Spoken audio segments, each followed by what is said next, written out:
დარიალის ხეობაში დროებითი სატრანსპორტო გზა რამდენიმე დღეში გაიხსნება. დღეს მდგომარეობით უკვე მოხერხდა ახალი კალაპოტის გაჭრა და მეწყერის შედეგად დაგუბებული წყლის გადინება, რამაც დატბორილი ადგილი გაათავისუფლა. გრძელდება მდინარე თერგის კალაპოტის გაღრმავების სამუშაოებიც. ადგილზე იმყოფებოდნენ ინფრასტრუქტურის სამინისტროს წარმომადგენლები და საავტომობილო გზების დეპარტამენტის თავმჯდომარე, რომლებიც დარიალის ხეობაში მიმდინარე სამუშაოებს მეთვალყურეობას პირადად უწევენ. დარიალის ხეობაში სავალი გზის აღდგენითი სამუშაოები ახალ ფაზაში გადავიდა. 17 მაისს დევდორაკის ხევიდან მოვარდნილი დიდი მოცულობის ღვარცობისა და რთული კლიმატური პირობების მიუხედავად მუშაობა 24 საათის განმავლობაში მიმდინარეობს. დამეწყრილი ტერიტორიის გაწმენდა საავტომობილო გზების დეპარტამენტი და სახელმწიფო სამშენებლო კომპანია ახორციელებენ. ადგილზე 70 ერთეული ტექნიკა და 170-მდე თანამშრომელი უწყვეტ რეჟიმში მუშაობს. 270 მეტრი არის დაახლოებით გაწმენდა და ნიშნულზე დაყვანილი. დანარჩენი 250-270 მეტრი არის აქედან მხარე, რომელიც მიმდინარეობს ნიშნულზე დაშლა, დაახლოებით 5 მეტრი უნდა იყოს გზის დონიდან სიმაღლე, რომელზეც გაიხსნება დროებითი საავტომობილო გზა. შეუძლიათ გადაადგილებას უკვე ტრაილერების და დიდი მანქანების და აგრეთვე ყველგასწორების. რამდენიმე დღეში უკვე ეს მოძრაობა უნდა აღვადგინოთ. ეს იქნება დროებითი კიდევ ერთხელ ვიმეორებ და ავტომატურად მოხდება დანარჩენი გზის გაწმენდა და გადართვა ძველ ნიშნულზე დაყვანილს.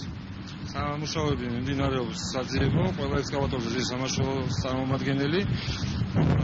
ჯერჯერობით ნაბოლი არ არის არავინ. მიუხედავად ურთულესი მეტეოროლოგიური პირობებისა, საავტომობილო გზების დეპარტამენტი 24 საათიან რეჟიმში აწარმოებს გაწმენდით სამუშაოებს. აქ დაახლოებით 70-მდე ერთეული ტექნიკა მობილიზებული. ვფიქრობ, რომ უახლოეს დღეებში შესაძლებელი გახდება საავტომობილო მოძრაობის გახსნა ლარჯის მიმართულებით. ამ დრომდე გრძელდება მეწყერის დროს დაკარგული ადამიანების სამძებრო სამუშაოები, თუმცა მძიმე მეტეოროლოგიური პირობების გამო დაკარგულების პოვნა ვერ ხერხდება. გარდა ამისა, ადგილზე მომუშავე პერსონალის უსაფრთხოების დაცვის მიზნით დევდორაკის ხეობის ყველაზე მაღალ წერტილებში შექმნილია რამდენიმე საგუშაგო, საიდანაც მეწყერ-საშიშ ზონებზე დაკვირვება და მომუშავე ჯგუფებთან მუდმივი რადიო კავშირი ხორციელდება. საძიებო სამაშველო სამუშაოები შინაგანსაკუთრებთა სამინისტროს საგანგებო სიტუაციების ნაბიჯ დეპარტამენტის საავტომობილო გზების დეპარტამენტთან ერთად აკრძალებს სამუშაოებს. მიუხედავად მეტეოროლოგიური პირობებისა, სამუშაოები 24 საათიანი რეჟიმის განმავლობაში გრძელდება. მობილიზებულია დიდი რაოდენობით ტექნიკა, მობილიზებულია დიდი რაოდენობით სამაშველო სამსახურები და სამუშაოები გაგრძელდება მანამ, სანამ ნაპოვნი არ იქნება დაკარგული პიროვნებების გვამი. დღესვე გარემოს დაცვის მინისტრს უწყების მიერ მიწვეულმა ექსპერტებმა დარიალის ხეობაში ღვარცობით გამოწვეულ მოვლენებთან დაკავშირებით პირველადი შედეგები და რეკომენდაციები გააცნეს. ევროკომისიის ექსპერტთა განცხადებით დევდორაკის ღვარცობი ბუნებრივმა მოვლენებმა გამოიწვია და მომხდარ სესის მშენებლობასთან კავშირი არ აქვს.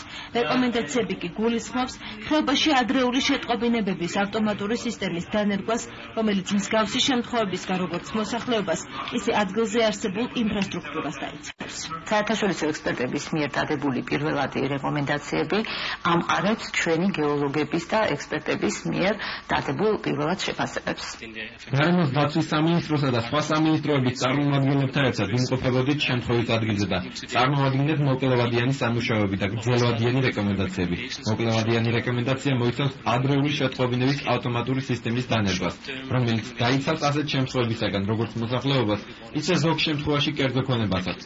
საშუალო და გრძელვადიანი რეკომენდაციები მოიცავს სამეცნიერო სამუშაოების გაძლიერებას, ანუ მთის მონიტორინგისა და მისი ბუნების განსასაზღვრად. აღნიშნული ღვარცობი ბუნებრივი პროცესებიდან იყო გამოწვეული. სტიქია დარიალის ხეობაში 17 მაისს მოხდა გარემოს დაცვის სამინისტროს მიერ მომზადებული დასკვნის მიხედვით მეწყერის მიზეზი მყინვარწვერის მყინვარულ კვანძში ადრეულ პერიოდებში განვითარებული ღვარცობი გახდა, რომელიც მხოლოდ ბუნებრივმა ფაქტორმა, უხმა ატმოსფერულმა ნალექმა განაპირობა. სტიქიის ზონაში დაკარგული ადამიანების ძებნა ამ დრომდე გრძელდება.